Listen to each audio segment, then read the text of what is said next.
So here we have the Seat Arona on an 18 plate.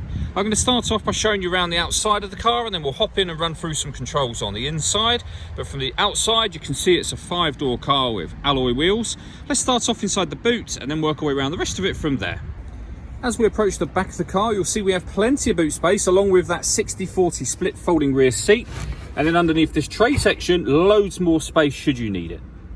Okay, so we're just going to work our way back round to the front of the car, and then we'll hop in and run through some controls on the inside. But now that we've done a full circle of it, you can see it's in excellent condition the whole way round. Just briefly before we climb in, I think it's well worth seeing the interior from this exterior point of view. There's plenty to run through on the dashboard, so let's hop in and we'll do that now. Okay, now that we're inside the car, we're going to start with the dials. On the left-hand side, we have the rev counter, and on the right-hand side, we have the speedometer and fuel gauge. In the middle, you can see the total miles for this car, which are 14,958.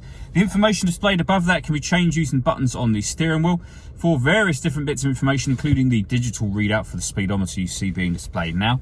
If we back out to the steering wheel, the buttons I was using just a moment ago are here. On the left-hand side, we have stereo controls and voice activation for your phone. Over in the middle is where you will pair your phone up, amongst other things. So you've got a few buttons down either side, but predominantly it all then becomes touch screen. So you can access your radio, for example, from there. And you'll see that this car's got DAB, FM and AM radio. If you want to listen to your own music, you can do that by hitting the media button there, or media up here. And as you'll be able to see, there's plenty of ways to listen to your music. So you can do that via the SD memory card, USB input. You can stream your music wirelessly via Bluetooth audio, and we have auxiliary input as well. Working our way down from that, you'll see the SD memory card slot, and then we have the air conditioning. So you can adjust the temperature, fan speed, direction of the air. That button turns the air conditioning off or back on again. You can recirculate the air using that button up there.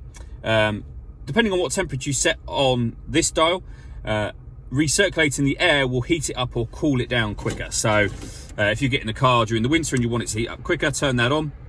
You can turn it off just as easily. Underneath that, we have the auxiliary and USB inputs. We have a 5-speed manual gearbox. This button just here will turn off the stop and start. So this car's designed to cut out when it's stationary in traffic to save you fuel. I've just turned that system off, and that is your deadlock, so that will lock the car doors from the outside. All that leaves me to say is thank you for taking the time to watch this video. If you'd like to come and see the car in person and have a test drive, please feel free to call any of our MJA sites. We'd love to hear from you soon.